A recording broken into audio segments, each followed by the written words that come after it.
Hello viewers, welcome to Ramberts farm. இன்றைக்கி நம்ம பார்க்க போகிற டாபிக் ஸ்மால் கான்யூர்ஸோட ப்ரீடிங் அண்ட் கேரிங் டிப்ஸ்.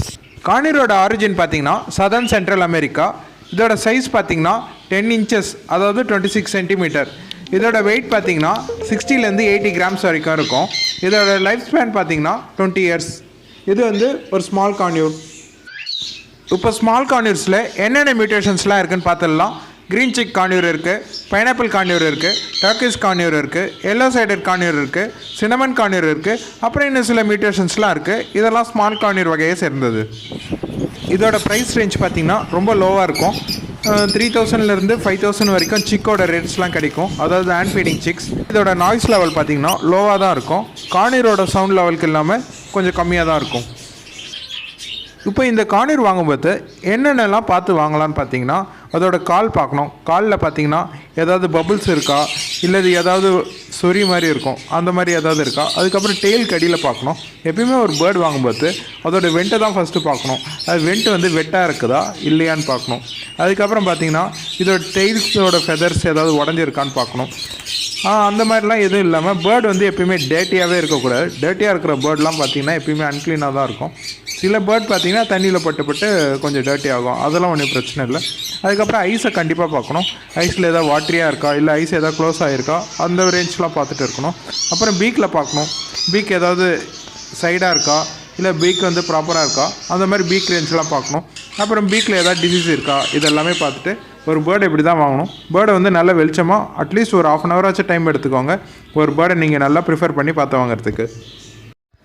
இப்போ இதோட ஃபீடிங் பற்றி பார்த்துடலாம். ஃபீடிங்கில் வெஜிடபிள்ஸில் என்னென்னலாம் கொடுக்கலாம்னா, பாயில் பண்ண பொட்டேட்டோஸ் கொடுக்கலாம், ஸ்வீட் பொட்டேட்டோஸ் கொடுக்கலாம், அதுவும் பாயில் பண்ணி தான். அப்புறம் கேரட் கொடுக்கலாம், பீட்ரூட் கொடுக்கலாம், கார்ன் கொடுக்கலாம். அப்புறம் ப்ரெட்டோட க்ரம்ஸ்லாம் கொடுக்கலாம். ப்ரெட் க்ரம்ஸ்லாம் பார்த்தீங்கன்னா வீட் ப்ரெட்டோட க்ரம்ஸ் கொடுங்க. அதுக்கப்புறம் வேக வச்ச பாஸ்தா கொடுக்கலாம். இப்போ ஃப்ரூட்ஸில் என்னென்னலாம் கொடுக்கலான்னு பார்க்கலாம். பப்பாயா கொடுக்கலாம், கோவா கொடுக்கலாம், ஆப்பிள் கொடுக்கலாம், அப்புறம் போமோகிரானேட் கொடுக்குறான். அப்புறம் இன்னும் பாய்சனஸ் இல்லாத சில ஃப்ரூட்ஸ்லாம் கொடுக்கலாம். இப்போ ஸ்ப்ரவுட்ஸில் என்னென்ன கொடுக்கலான்னு பார்த்துடலாம். கொண்டக்கடலையில் பார்த்தீங்கன்னா கருப்பம் கொடுக்கலாம், வெள்ளையும் கொடுக்கலாம். அதுக்கப்புறம் பச்சை பயிர் கொடுக்கலாம். அதுக்கப்புறம் பார்த்தீங்கன்னா பட்டாணியை ஸ்ப்ரவுட் பண்ணி கொடுக்கலாம். அப்புறம் கோதுமையை கூட ஸ்ப்ரவுட் பண்ணி கொடுக்கலாம். அதுக்கப்புறம் பார்த்தீங்கன்னா சிறுதானியம், அந்த சிறுதானியத்தை கூட நீங்கள் ஸ்ப்ரவுட்ஸ் பண்ணி இதை கொடுக்கலாம்.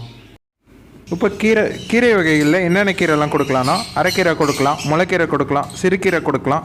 அதுக்கப்புறம் பார்த்தீங்கன்னா பசலைக்கீரை, அந்த பாலக்னு பார்த்தீங்கன்னா ரெட் கலரில் இருக்கும், அந்த கீரை கொடுக்கலாம். இதுக்கு சின்னதாக இருக்கும் அந்த கீரையோட சைஸ் பார்த்திங்கன்னா. இதுக்கு கால்சியம்க்கு பார்த்திங்கன்னா எக்கோட ஷெல்ஸ் கொடுக்கலாம், கட்டில் போன் கொடுக்கலாம், அப்புறம் மினரல் பிளாக் கொடுக்கலாம். இந்த பேர்டை பொறுத்த வரைக்கும் எக் பைண்டிங் சான்சஸ் நிறையா இருக்குது.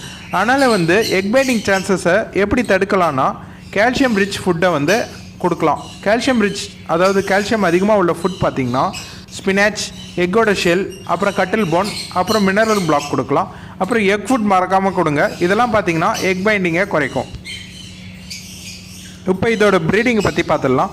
ப்ரீடிங்க்கு பார்த்திங்கன்னா இந்த ஸ்மால் மியூட்டேஷன்ஸ் ஆஃப் கான்யூர்ஸ் இருக்குல்ல, இந்த மியூட்டேஷன்ஸில் எந்த மியூட்டேஷன்ஸ்னாலும் போட்டுக்கலாம். Pineapple, Turkish, yellow sided, green cheek conure, cinnamon, இது எல்லாத்தையும் கிராஸ் பீட் கூட மாற்றி பண்ணிக்கலாம். அதுக்கப்புறம் இதோட ப்ரீடிங் ஏஜ் பார்த்திங்கன்னா 1 year ஆனாலே இதை ப்ரீடிங் பண்ணிடலாம். இப்போ இதில் மேல் அண்ட் ஃபீமேல் எப்படி கண்டுபிடிக்கிறதுனா, டிஎன்ஏ மட்டும்தான். அதுக்கப்புறம் சில வழியெலாம் இருக்குது, ஆனால் அந்த வழியெலாம் வச்சு கண்டிப்பாக ஒரு 50% தான் கண்டுபிடிக்க முடியும். அதுவும் சில சான்சஸ் தான். அதனால் வந்து டிஎன்ஏ மஸ்ட் இதுக்கு. இந்த மாதிரி சேம் பேரண்ட்டில் இறங்கின சிக்கை எப்பயுமே ப்ரீடிங்க்கு போடாதீங்க. ஏன்னா சேம் ரிலேட்டட், அதாவது சேம் பிளட்டில் இறங்குற சிக்ஸு ஒன்றா நீங்கள் ப்ரீடிங்க்கு போட்டிங்கன்னா சிக்ஸ்க்கு பார்த்தீங்கன்னா நிறைய ஃபால்ட்டாகவே சிக்ஸ் இறங்கும். அதுக்கப்புறம் எக் வச்சதுன்னா அந்த எக்கு சரியாக புரியாது. அதுக்கப்புறம் சிக்ஸ்க்கு நிறையா ஃபால்ட் வரும். ஃபெதர்ஸ் சரியாக ப்ராப்பராக முளைக்காது. அதுக்கப்புறம் ஃபெதர்ஸ் முளைச்சிட்டு அதுக்கப்புறம் ஃபால் ஆகும். அப்புறம் பார்த்திங்கன்னா ஸ்ப்ளேட் லெக், இந்த மாதிரி நிறையா பிரச்சனை வரும். அதனால் பார்த்திங்கன்னா டிஃப்ரெண்ட் பிளட்டை வந்து ப்ரீட் பண்ணுங்கள். மேல் ஃபீமேலை டிஃப்ரெண்ட் பிளட்டாக ப்ரீட் பண்ணுங்கள். இதுக்கு ப்ரீடிங் கேஜ் சைஸ் பார்த்திங்கன்னா 4 into 2 feet கொடுக்கலாம். அதுக்கப்புறம் இதோட நெஸ்ட் பாக்ஸ் சைஸ் பார்த்திங்கன்னா 14 into 14 into 14 inch கொடுக்கலாம். இதோட நெஸ்ட் பாக்ஸில் பார்த்தீங்கன்னா 2 inchக்கு உட்டன் சேவிங்ஸ் போட்டு விடுங்க.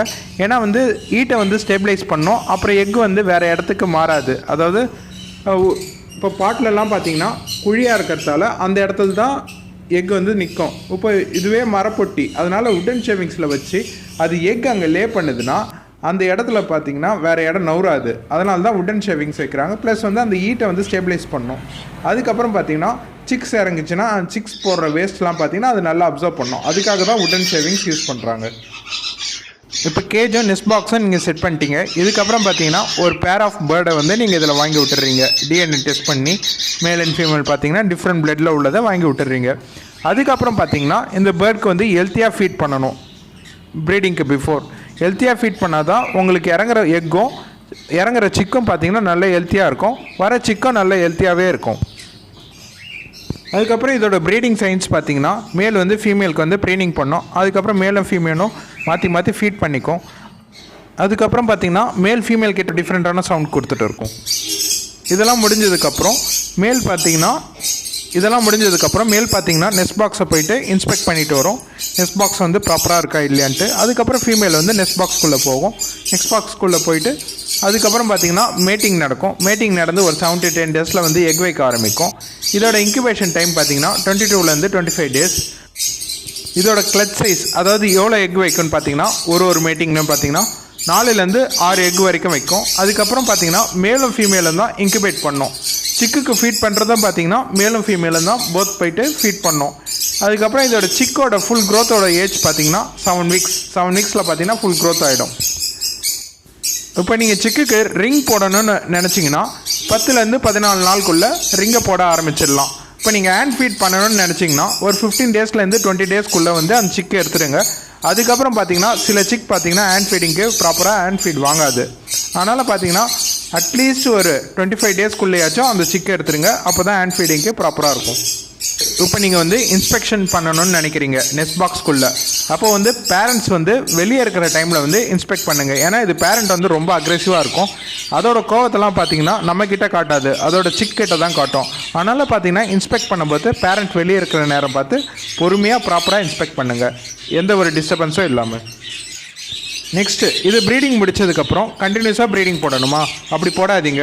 அட்லீஸ்ட் ஒரு 2 மாதமாச்சும் ரெஸ்ட் விட்டு ப்ரீடிங் போட்டிங்கன்னா தான் நெக்ஸ்ட் இறங்குற எக்கும் நெக்ஸ்ட் இறங்குற சிக்கும் பார்த்தீங்கன்னா ப்ராப்பராக இருக்கும், நல்ல ஹெல்த்தியாக இருக்கும். சிக்ஸ் பார்த்தீங்கன்னா நல்லாவே பொரியும். அதுக்கப்புறம் இதுக்கு டிவார்மிங் பண்ணணும்னு அவசியமா? நேச்சுரலாக டிவார்மிங் பண்ணணும்னா வேப்பங்கொழுந்து கொடுங்க. ஒரு 2 மாதத்துக்கு ஒரு தடவை இல்லை 3 மாதத்துக்கு ஒரு தடவை வேப்பங்கொழுந்து கொடுங்க. நெக்ஸ்ட்டு இந்த பேர்ட்க்கு ஹேண்ட் ஃபீடிங்க்கு என்ன ஃபார்முலா கொடுக்கலான்னா மன்னா ஹெல்த் மிக்ஸ் 2 அதுக்கப்புறம் பார்த்தீங்கன்னா நெஸ்டம் ப்ராடக்ட்டில் வர செர்லாக் பார்த்தீங்கன்னா 1 2:1 ரேஷியோவில் பார்த்தீங்கன்னா வெதுப்பான இருக்கிற தண்ணி, ரொம்ப சூடாகவும் இல்லாமல் ரொம்ப ஜில்லுன்னு இல்லாமல் ஒரு திட்டமான ஒரு சிக் தாங்குற அளவுக்கு, அதை நம்ம கையில் வச்சு பார்த்தோன்னா தாங்குற அளவுக்கு இருக்கிற சூட்டில் பார்த்தீங்கன்னா அந்த ஃபீடிங்கை நீங்கள் கலக்கலாம். அதாவது ஒரு 5 ml சிரஞ்சில் வந்து கலந்து நீங்கள் கொடுக்கலாம். சிக்குக்கு கொடுக்கும்போது சிக்கோட க்ராப் வந்து 75% ரொம்பனா போதும். ஃபுல் க்ராப்பையும் நீங்கள் ரொம்ப வைக்க தேவையில்லை. அதோட பேரண்ட் ஃபீட் பண்ணும்போது மட்டும்தான் ஃபுல் க்ராப் பண்ணும். ஏன்னா நாம் ஃபீட் பண்ணும்போது 75% இருந்தால் மட்டும்தான் அதால் செரிக்க முடியும். ஃபார்முலா பார்த்தீங்கன்னா ரொம்ப திக்காகவும் இருக்கக்கூடாது, ரொம்ப தண்ணியாகவும் இருக்கக்கூடாது, செமியாக இருந்தால் போதும். அதுக்குன்ட்டு ரொம்ப திக்காக கொடுக்காதீங்க, அதால் செரிக்க முடியாது. ரொம்ப வாட்டரியாக கொடுத்தீங்கன்னா அது போகிற பாத்ரூம் பார்த்தீங்கன்னா கொஞ்சம் வாட்டரியாகவே வரும். அதனால் பார்த்தீங்கன்னா ப்ராப்பராக கொடுங்க. இந்த பேர்டு ஹேண்ட் டைமிங்க்கு ஏற்ற பேர்டான்னு கேட்டிங்கன்னா இந்த பேர்டு வந்து ஹேண்ட் டைமிங்க்கு பர்ஃபெக்டான பேர்ட், ரொம்ப இன்டெலிஜென்ட்டான பேர்ட். அதுக்கப்புறம் பார்த்தீங்கன்னா இமோஷ்னலாக ரொம்ப அஃபெக்ஷனாக இருக்கும் இந்த பேர்ட் பார்த்தீங்கன்னா. அதுக்கப்புறம் இந்த பேர்டை வந்து நீங்கள் ஹேண்ட் டைம் பண்ணதுக்கப்புறம் பேர்டை வந்து தனியாக விடக்கூடாது. தனியாக விட்டிங்கன்னா அது மெயினாக வர ப்ராப்ளம் பார்த்தீங்கன்னா ஃபெதர் ப்ளக். அது லோன்லினஸ் காரணமாக ஃபெதர் ப்ளக் பண்ணிகிட்டே இருக்கும். உங்களால் 100% இந்த பேர்டோட டைம் ஸ்பெண்ட் பண்ண முடியும்னு நினச்சா மட்டும்தான் நீங்கள் இந்த பேர்டை வந்து ஹேண்ட் டைம் பண்ணி வச்சுருக்கலாம். அப்படி இல்லைன்னா நீங்கள் வந்து அதுக்கு ஒரு பேர் வாங்கி விட்டு அதை தனியாக விட்டுடலாம். டைம் இருந்தால் நீங்கள் வந்து ஹேண்ட் டைம் பண்ணி வச்சுருக்கலாம். ஸ்மால் கார்னியூர்ஸ்க்கு மெயினாக வர ப்ராப்ளம் பார்த்தீங்கன்னா பீக் அண்ட் ஃபெதர் ப்ராப்ளம். இதுக்கு பார்த்தீங்கன்னா நீங்கள் ப்ராப்பராக ஃபீட் பண்ணிங்கனாலே போதும், எந்த ஒரு ப்ராப்ளமும் இந்த பேர்ட்ஸ்க்கு வராது. இதோட இந்த வீடியோவை நான் எண்ட் பண்ணிக்கிறேன். இன்னும் சில டவுட்ஸ் இருந்ததுன்னா கமெண்ட் பாக்ஸில் கமெண்ட் பண்ணுங்கள். நெக்ஸ்ட்டு வீடியோ பார்த்தீங்கன்னா கேனரி, அதுக்கு பார்த்தீங்கன்னா நெக்ஸ்ட் % ஓட் கிடச்சிருக்கு. அதனால் நெக்ஸ்ட் வீடியோ பார்த்தீங்கன்னா கேனரி பண்ணலான்னு இருக்கேன். இந்த வீடியோ உங்களுக்கு பிடிச்சிருந்ததுன்னா லைக் பண்ணுங்கள், ஷேர் பண்ணுங்கள், மறக்காமல் சப்ஸ்கிரைப் பண்ணுங்கள்.